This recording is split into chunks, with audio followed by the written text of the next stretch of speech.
What does the final product look like? Is it a sentence? Is it a book? Like No.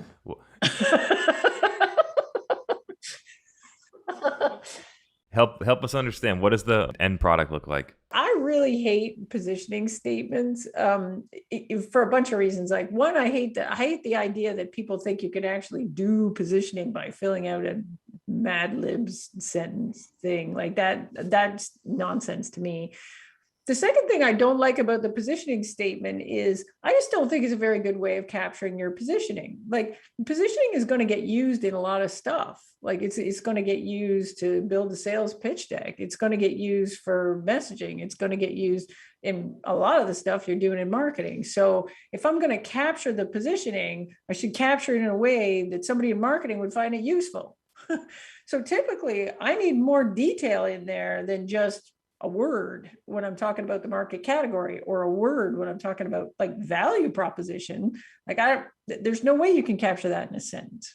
So in the work that I do with clients, we build a document, a positioning document. The positioning document has the 5 component pieces. It has details around, what we mean in each of those component pieces: competitive alternatives, differentiated features, value, the best fit customers in the market category, and also a little bit of the flavor of the discussion. Like, how did we get there, right? Or were there things that we discounted or didn't discount? Were there assumptions baked into that? Just so that if I'm a marketer and I'm like, okay, I know we compete with Eloqua, but I don't compete with all of Eloqua. I compete with them in this way, with these kind of customers, with this thing. And so there's a bit more nuance there. So I actually like putting it in a document. That's my favorite way to do it. Some people want to summarize it somehow so that they can share an easy summary of it with the organization. And even then, I wouldn't summarize it down to a statement. I would actually summarize it down to a canvas, right? That says at least I've got enough space to at least put more than one Hmm. word. I can at least have 3 bullet points or something, but I could summarize it down to a canvas that captures those Hmm. 5 components. What are some of the companies that are doing this really well in your mind? Here's the thing about positioning: it's really hard for you to look at a company's positioning and assess whether it's good or not, because you're not the buyer. And really good positioning really resonates with the target buyer and the situation that buyer is in. So, I was having a conversation earlier today, like here in Canada, in Montreal, there's a tech conference that happens every year. And one of the things they do is this thing called Pitch the Grandmas. And so they have startups come, and then they invite like literally a bunch of old ladies that come, and the startups pitch the grandmothers, and then whoever does the best job, then the grandmothers get to decide who wins. And I hate this thing so much because one, it's kind of insulting to grandmas, but two, I hate it because great positioning shouldn't resonate with your grandma unless you happen to be selling a thing for grandmas. Like if I'm Snowflake and I'm selling cloud data warehouse software, do I want a grandmother to be able to understand that? No, I literally don't give a shit whether a grandmother can understand this or not. I'm selling a very technical thing to a very technical buyer. And the only good judge of whether that's good is it clear and resonating with that buyer?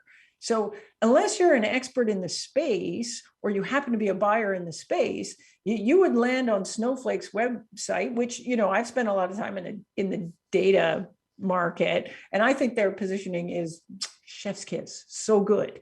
But you wouldn't know, like if you don't know anything about cloud data warehousing, or their new positioning is all around this concept of a data cloud, which is bigger than just warehousing, and I also think it's great.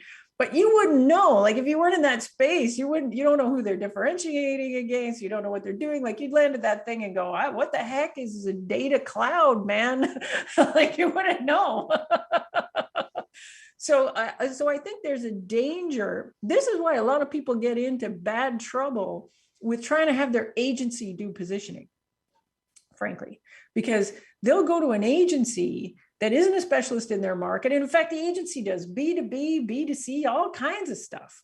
And then they'll go to their agency and say, oh, help us with this positioning. And the agency will say, look, we got to get this so that your grandmother can understand it. And that's just wrong. That's just wrong. Like, you've got to really get deep. You see it all the time. And then what the agency comes up with is nonsense. They've taken everything that's good and differentiating it and just eliminated it. Until you've got this thing where it's just like, we help you save money. Well, my dude, everyone can help you save money. Everybody's helping you make money. Like that's what we do in B2B. We only got two things: making money and saving money. That's it. Like, you're going to have to differentiate more than that. I love that. Making money and saving money. That's all we got. Like, I used to have a boss that used to say that we only have two levers, April. We're either helping to make money or helping to save money, but we can't say either one because that's all we've got, all of us.